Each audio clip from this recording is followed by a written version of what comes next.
So you brought up an important point that the ITAD industry, I believe, has been largely guilty of oversimplifying these messages, branding with a standard NIST 888 or, previously DoD, Yep. and making it simple for buyers to make a selection. What can we be doing as an industry to more effectively get organizations to focus on erasure rather than physical destruction, and particularly where we have a complex message that maybe there's not the bandwidth from the customer side to engage in a conversation at this level? It's a great question. I'm going to sound like a contradiction now as well, because I said just a second ago that nobody should destroy drives. There will be a time and a place for drive destruction. If the data held on those drives is so critical that people could die, top secret data.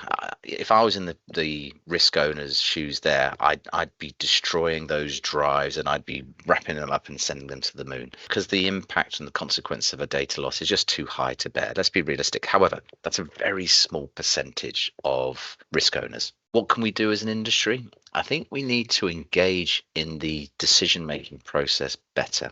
It isn't easy. It is complex. And as much as people try to make it simple, they're hiding from the reality is that storage media is more complex now than ever before. You're seeing embedded storage, which behaves differently because the host and the storage relationship is now different. It's one and the same. We're seeing IoT devices. We've just tested. I finally got my watch back. We just approved a product. It took about 3 to 4 months testing to work out how we could do that. This is really tough technology, and yet the value in this stuff is really high. As an industry, I think we need to acknowledge that it isn't a kind of press a button and watch the data go away. We're going to need to understand this process. We're going to need to understand the technology, understand the types of sanitization. Standards like IEEE 2883 can help. And we're going to need to understand where those standards are vulnerable, because they are, and raise the bar higher.